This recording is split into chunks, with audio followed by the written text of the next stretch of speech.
Dadalhin po. Ano pong oras ngayon dyan? Ngayon po, dito sa Dubai, alas 11 po. 11:09 po Oo. ng umaga. Matagal na po kayo dyan? Bago lang po. Bali, patapos pa lang yung kontrata ko this coming May. Dati po akong Saudi. Galing po ako sa Saudi. 15 years po ako doon. So, saan po ang province nyo sa Pinas? Bali, yung mother ko po, Ilocana, taga Tarlac. Pamiling Tarlac po. Yung father ko, taga Bulacan. Pero laki po kami sa Maynila. Opo. Ay, saan po kayo nag-i-stay pag umuwi kayo ng Pinas? Sa Bulacan po. Saan po sa Bulacan? Saan po? Malapit Sa na. Grotto? San Jose Opo. del Monte? Opo. Oo. Malapit lang dito yon sa Valenzuela, parang San Jose del Monte. Opo. Sa Grotto po. Opo. Mga 2 sakay lang siguro, ganun.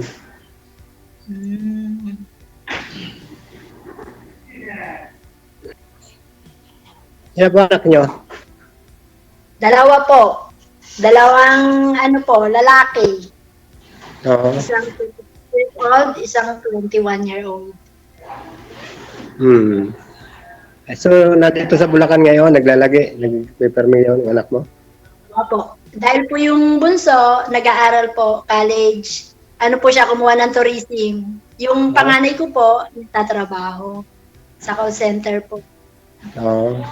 Nagtrabaho na pala yung panganay. Opo. San Jose del Monte. Malapit kayo sa grotto, ma'am? Opo, malapit po kami dun, sir. Sa grotto.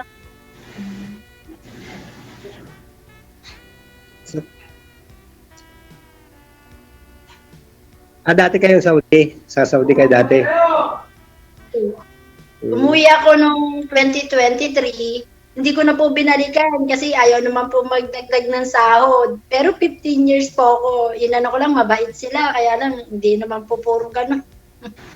Kaya po hindi ko binalikan. Tapos nag-apply po ako rito sa Dubai. Ito nga po, okay din naman po. Mabait din po itong mga amo ko.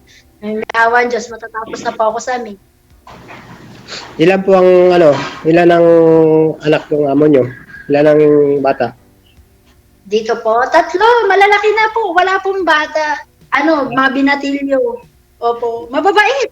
Magagalang na bata, hindi ka kakaba-kaba na tulad ng ibang Saudi na alam niyo na yung mga Saudi na mga binatilyo, nako. Sige. So ano po tayo ngayon, ma'am? Searching din po kayo ngayon, ma'am? Naghahanap po kayo ng papangasawa pag umuwi ka na ng Pilipinas? Siguro po, kung may ibibigay si Lord, bakit po hindi? Alamin niyo po yun, sir. Go ahead. Kailan mamangawin nyo ng Pinas? Sa sa May. May 22? Year na ito? May or June, kasi depende po rin sa yung parang resident ID nila. Ganun po. Malapit na pala. Malapit na rin. Opo, malapit. Ayawan Diyos.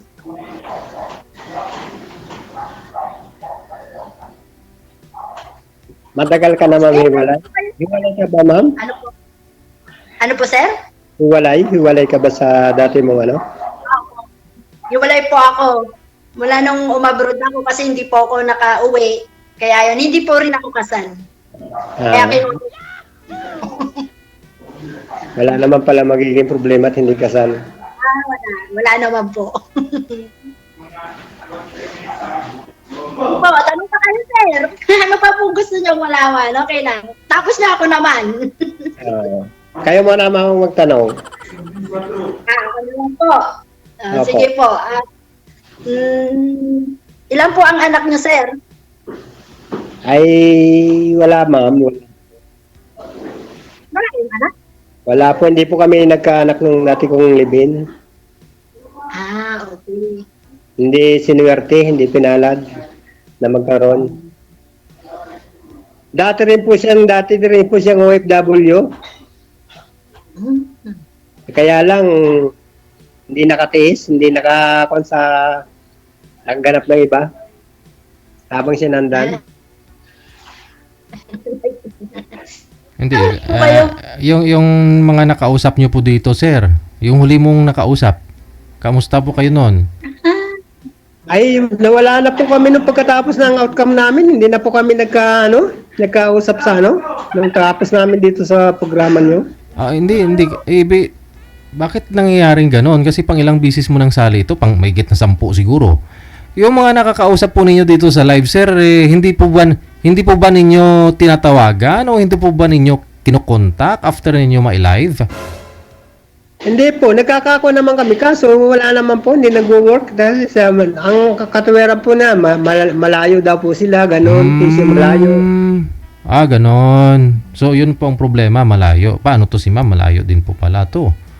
No? Hindi, okay naman dito dahil malapit dito ang niya, Bulacan lang. Malapit naman sir dito. Mag-abroad siya eh. Yung mga nakakausap mo dati, malapit lang din. Di ba? Dati yung mga nakausap mo, may taga Pampanga lang. Ikaw, Valenzuela, ang lapit noon.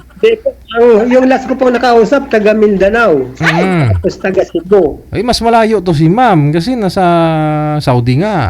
Okay lang kung uwi din siya, di ba? Okay lang din.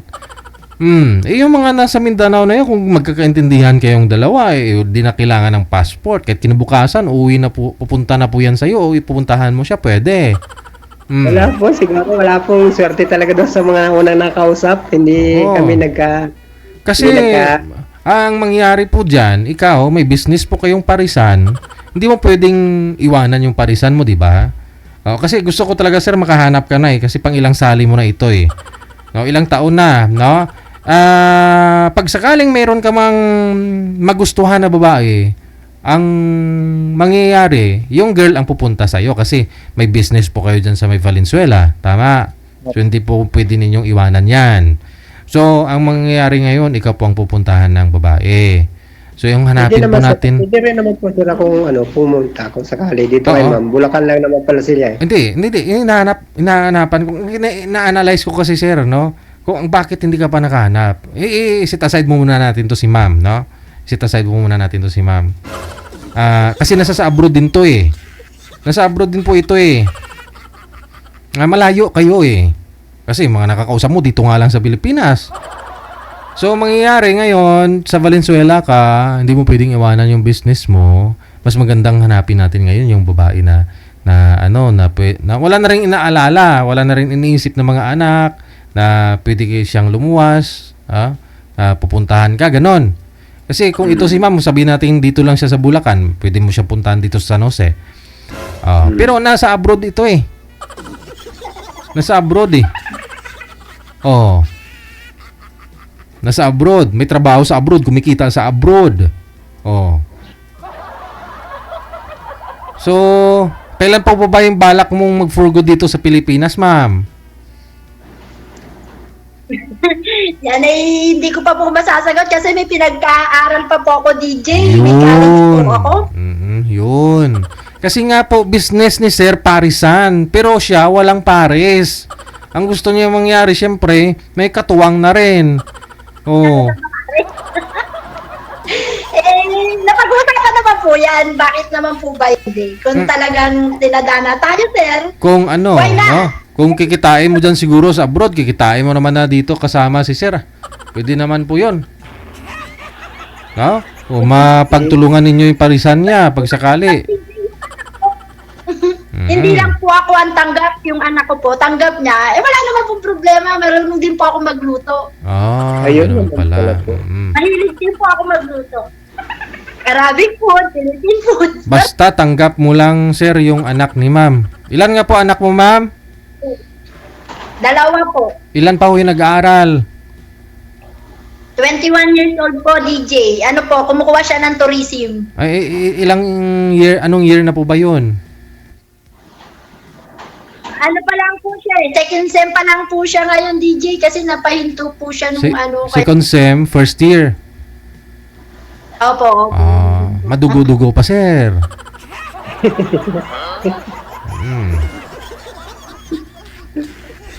Kasi yung mga comment kasi, sir, sa live natin, kung bagbabasihan din po natin, parang naawa na sila sa'yo eh. Kasi pang ilang sali mo na po ito. Oo. Eh, Palima na po. baka lumamig na yung sabaw ng Paris mo, sir.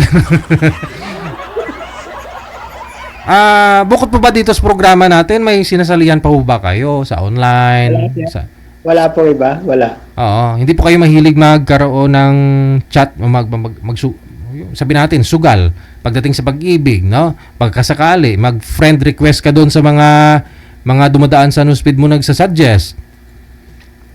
Nagsasuggest na maging friend mo, i-add friend mo sila, i-PA mo, ganun ba? Pero number one problem natin dito, signal niya, ma'am, hindi gumagalaw.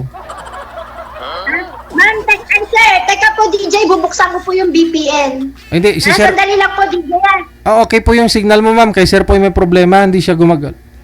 Nawala na nga. Yun pa yung problema ngayon, no? Kung malayo kay sa isa't isa kasi nawawala siya, walang signal. Nung nakaraan ganun din. Sana sir nagpakabit ka po ng diyan wifi sa parisan mo para at least yung mga customer mo magtatambay pag gutom kain, ganun. Tawagan po natin ulit, ma'am. Cancel niyo po muna yung tawag ulit.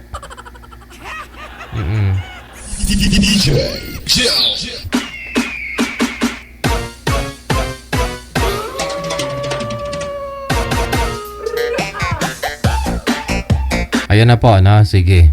Sana magkaigihan na kayong dalawa. Pero daming dapat i-considerar dito kasi una, single mom si girl, may anak na nag-aaral pa, no? Although na si sir, walang anak ito, no? Pero baka naman sir, naghahanap pa ako kayo ng anak, sir. Hindi na sir, baka malaga. Wala Malaga na. po yung may makakasama na sa Buhay. Okay. Opo. Kasi wala po talaga kayong anak eh. Ilan taon na po kayo, sir? 56 na ma'am, 56. 56. 51 po ako. Wala naman po yan sa age. Okay lang naman po yan. Kung ba magkakasundo ba tayo, wala naman problema kung mahihintay niyo po ba ako. Ay, pwede naman. Bakit nga po hindi? Nakapaghintay nga ako dun sa dati kong live-in ng 5 years. Naghintay ako ng 5 taon pag uwi niya. Pero na pala naman siyang iba. Ay, ako naman po hindi. Kasi po kung gugustuhin ko, sana noon pa. Pero wala po ako din hilig. Tinry ko nga lang po to kasi araw-araw po ako nanonood. Ako ay natuwa. Sabi ko, baka sakali. Sabi ko kung gano'n, makapag-try. Kaya ma'am, ano pang tanong nyo? Wala na po yata. Yung akin lang po kung maghihintay kayo, wala naman pong problema. Maghihintay ako ma'am. Ma'am, pwede? Anong nyo? Mamaya hingin ko na lang yung nyo. FB name nyo sa pag-outcome. Opo, sige po. Chat na, paano po ba? Dito po sa imo, ganon? Opo, mamaya na lang sa outcome natin. Pagkatapos natin dito sa live. Hindi, saka ko na lang hingin yung Hindi naman po ba nakalock yung messenger nyo? Baka nakalock yan. Ay, hindi po ma'am. Walang ito, hindi naka-private po. Kaya walang Opo, kasi po ako, wala naman. walang pinagtataguan. Good.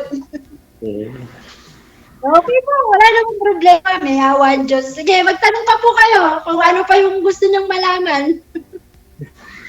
Wala na rin naman po. Di saka ko na lang. Total, yun naman po kung sa magkakaintindihan tayo, di saka na tayo kung magkakasundo ba naman. Opo, may awan Diyos. Kaya po.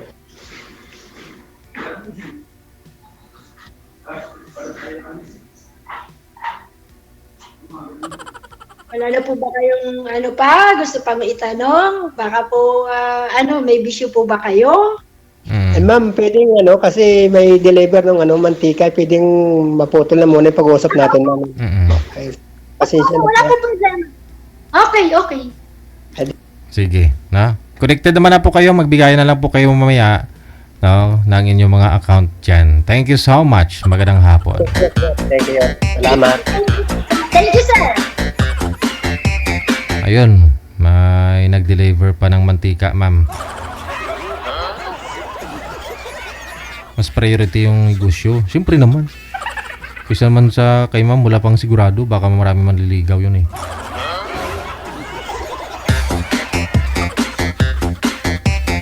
Kasi pang mahigit na 10 siguro si sir na naka-join din eh.